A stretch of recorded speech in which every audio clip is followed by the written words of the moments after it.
There are moments in life when we feel like nothing more than a useless stone tossed aside by the world. But perhaps what makes us suffer isn't how little we have, but how little we recognize what we already possess. Our story begins in a quiet village, nestled among gentle hills. One day, Gautama Buddha and his disciples arrived at this village during their travels. The Buddha decided to rest there for a few days, offering his teachings to those who wished to listen.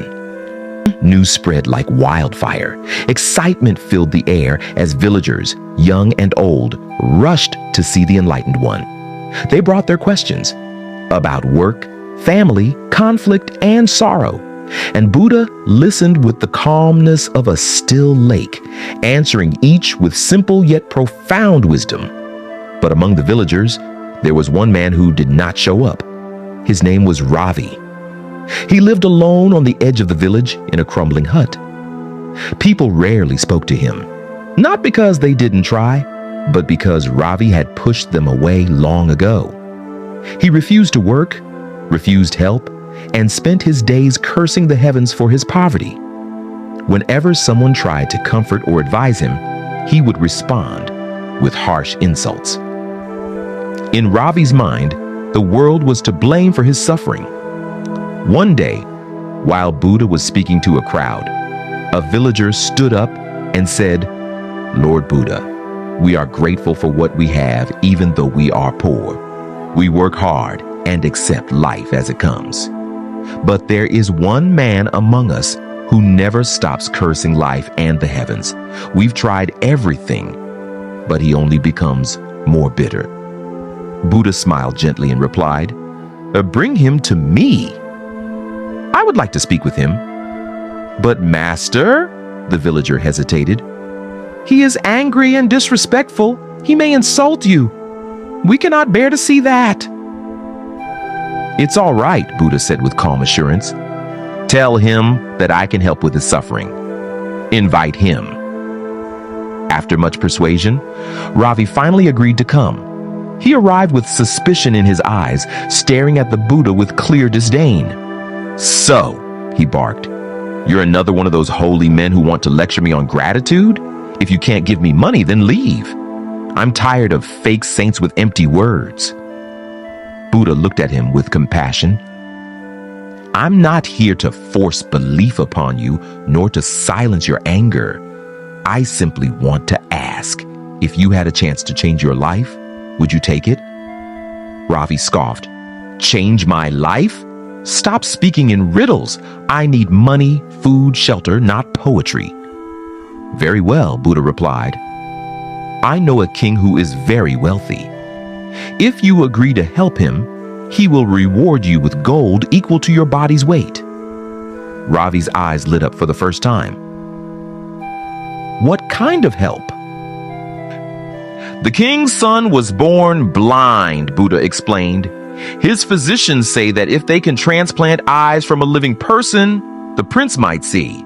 If you offer both your eyes, the king will reward you richly." A long silence followed, and then Ravi erupted. "Are you mad? My eyes? For gold? No, never. What good is money if I cannot see it?" "Then perhaps one eye," Buddha asked gently. "Even with one eye, the reward will be great." "Absolutely not. My eyes are priceless." Buddha looked deeply into Ravi's eyes. "Earlier, you said your body was worthless, but now you say your eyes, just a small part of your body, are priceless. If a small part is so precious, then how can your entire body be worthless?" Ravi froze. The words hit him like a wave crashing into a sleeping shore. His mind struggled to hold on to the anger, but it melted into confusion. And then silence. He dropped to his knees. Tears filled his eyes. "Forgive me," he whispered. "I never understood. I have been blind all along, not with my eyes, but my heart." Buddha knelt beside him and gently said, "We humans often ignore the gifts we receive for free. We take our breath, our limbs, our heart, our mind for granted.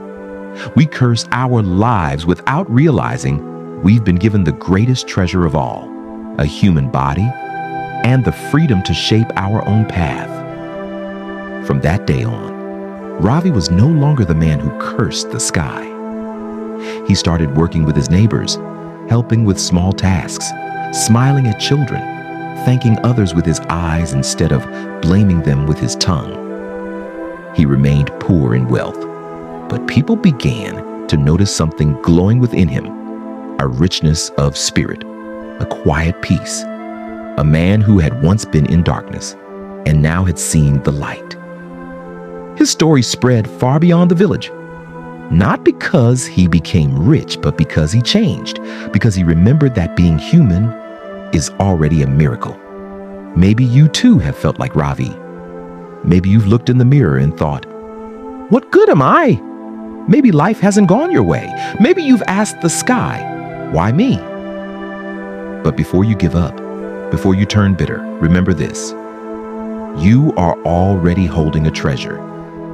You have a mind that can dream, a voice that can speak kindness, hands that can build, a heart that can love, and eyes that can see beauty even in the simplest things.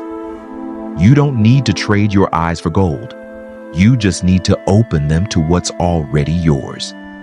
The most valuable things in life are often the ones we receive without asking and forget to appreciate.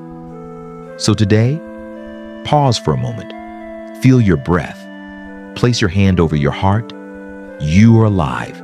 You are human. You are already rich.